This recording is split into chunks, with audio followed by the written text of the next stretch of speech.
How's it going, everyone? Welcome into the channel. Football is back. It is officially the start of training camp for the Green Bay Packers. So you know what that means. We have a bunch of highlights from today's practice number 1 to break down and react to. And if you do happen to be a new viewer, firstly, welcome to the channel. And secondly, I will be posting videos like this every single day the Green Bay Packers are practicing during this training camp, as well as an overall practice recap, which will go up right after this video once practice ends. So if you are a new viewer and that does interest you, I'd really suggest going down, clicking the subscribe button so you don't miss any Packers content.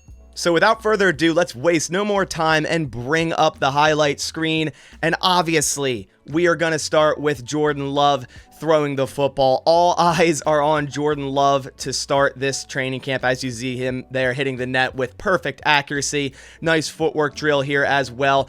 And man, there are so many eyes on Jordan Love. This is the first ever training camp where he is quarterback 1. The energy is high. I'm super excited for this training camp as a whole. I feel like this is the most excited I've been for a training camp in a very, very long time, just simply because of the unknown. I'm just super interested to see how Jordan Love handles all of this, and then going into preseason, and then of course week 1, his first ever, start being the official quarterback 1. Here's another clip of Jordan Love throwing a ball. You see him with all the other quarterbacks, Alex Magoo, Sean Clifford, and Danny Etling. And the one thing I'll say about Jordan Love over the years is it seems like he's fine-tuning his craft in terms of his release, his footwork, and you can definitely tell Tom Clements has been working on him, kind of going a similar path to what we saw Aaron Rodgers when he entered the NFL, completely changing his release, completely changing his footwork, and really it's just making Jordan Love a better quarterback in my opinion, and I think we'll see that on showcase this season compared to what his tape looks like at college. I think he'll look a little bit different,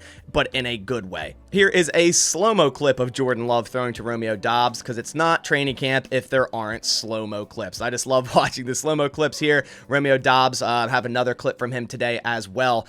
He's definitely going to be a premier target for Jordan Love. They were connecting very early on during OTAs and minicamp. It seemed like Romeo Doubs was the go-to guy for Jordan Love, so we'll see if that continues here in training camp. Here is a clip of Packers' new quarterback, Alex Magoo, USFL MVP of last season. Packers just signed him under a week ago, rocking the number 17.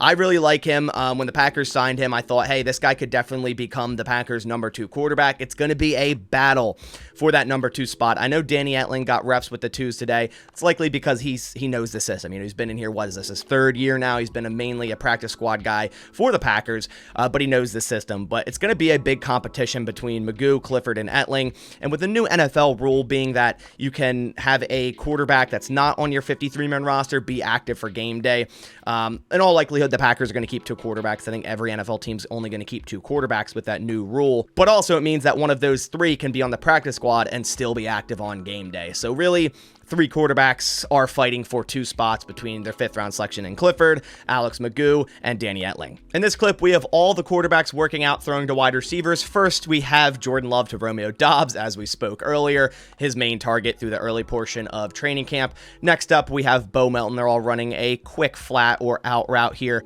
So we see the release there. Bo Melton does slip at the top of that route, but this dude definitely has a lot of speed. We saw Sean Clifford throw that ball. Now it's going to be Alex Magoo throwing to 5th round rookie Tay Wicks, someone who I'm really hyped for. I feel like Tay Wicks could produce a lot in this offense as an outside wide receiver. Then we have Jadakiss Bonds here, getting a pass from Danny Etling. Haven't heard much of him from OTAs to minicamp, but we'll see how he does during training camp. And here we have Malik Heath is going to be getting a throw from Jordan Love. Really blew up onto the scene during OTAs and minicamp, so we'll see if that hot streak continues here into training camp. Here we have a clip of Packers' 2nd round draft pick, their 2nd of 2 2nd round draft picks, Jayden Reed out of Michigan State, catching a pass from Sean Clifford on a quick stop route and then getting upfield. Jayden Reed has such quick feet. I'm super excited for Jayden Reed. He's probably my favorite draft pick the Packers made, and that says a lot because I wasn't really high on him before the draft, and after doing all my research and watching the tape, I really, really like Jayden Reed, and I think he's going to contribute,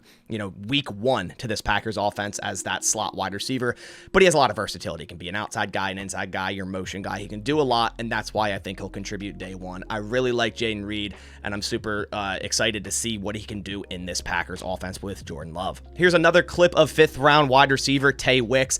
Although this guy isn't extremely fast, I love the way he makes his cuts. He's 1 foot in the ground and planting with force and going the direction he wants to go. I did a tape breakdown on Tay Wicks, and that's exactly what I saw in college, so really nice to see it here on this route. Like I said, the guy isn't super quick, he's not super fast, but he definitely is a really good route runner in terms of, getting to where he wants to get, putting 1 foot in the ground, planting it, and cutting and breaking back towards the football as we see there. Like I said, I'm interested to see what the Packers have in game plan for Tay Wicks year one.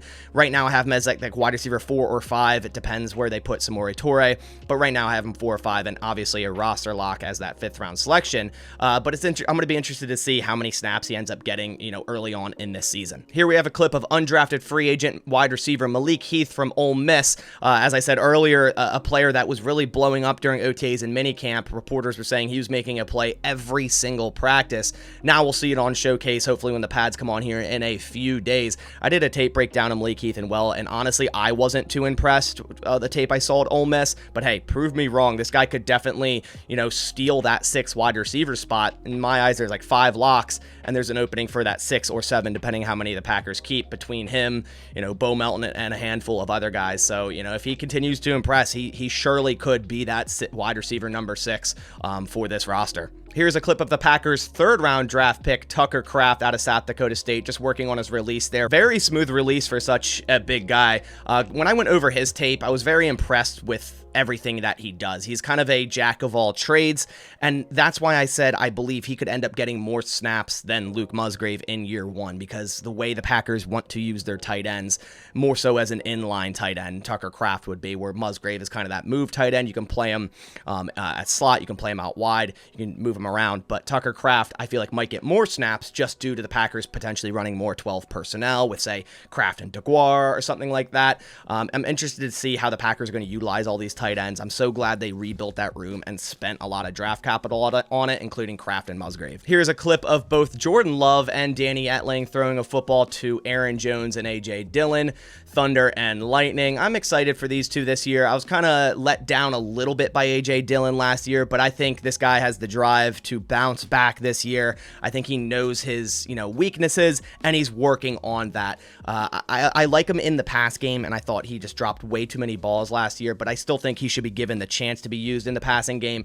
And then obviously we know what we have with Aaron Jones. This dude is the definition of a Green Bay Packer. Those two, I feel like, just have great chemistry together. There's no animosity of someone getting snaps over the other. I think they just work so well together, and I think it's one of the best two-headed backfields in the NFL, and I'm just excited to see what they're going to do this year under Jordan Love and this new offense, because it's going to really have to lean on the running game more so than it has in years past. And speaking of running backs, here's a clip of my running back 3, Tyler Goodson, last year's undrafted free agent out of Iowa.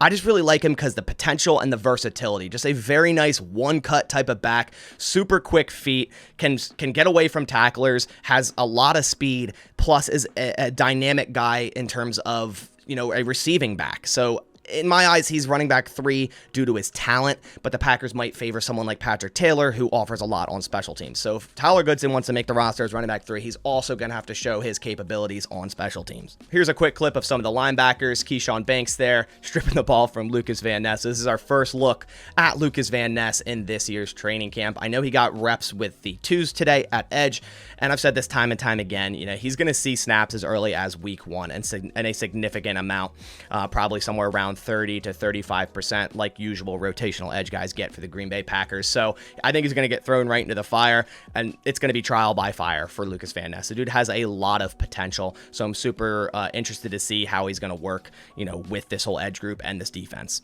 Here's another clip of Lucas Van Ness, and one thing I noticed the most about him when I watched his tape at Iowa is this dude is extremely explosive and has very fast hands. It seemed like every single play on defense, he was the first one to break out of stance and get his hands on the offensive lineman comparative to anyone on that defensive line at Iowa. So that's where he excels, exploding off the line of scrimmage, using his power, using his strength, his long arms, and getting his hands on linemen quickly. I'm really excited to see the pads come on for Lucas Van Ness when we start to see 1v1s versus offensive linemen, and then of course going into preseason games. Here's a clip of some of the safeties. Firstly, here is John Owens. Tarvarius Moore is on the NFI with an illness, so John Owens probably getting a lot of second-team reps today. And then here we have Darnell Savage. Really nice jump there to catch the ball there. He's working with the ones with Rudy Ford. He was all of OTAs and minicamp. So I'm interested to see how this safety room is going to shape out in terms of where these veterans are going to line up at with Tarvarius Moore, John Owens, once Tarvarius Moore returns from this illness, as well as rookie Anthony Johnson Jr. There's a big question mark in this safety room. I'm hoping Darnell Savage can turn it around. I'm hoping Rudy Ford can continue on the season he had last year, but we're just going to have to see and find out. But I do have hope on Darnell Savage turning it around. But those are all the clips I have from today's practice training camp day 1. There's another practice tomorrow. And like I said, every single day the Packers have a practice that is open to the media.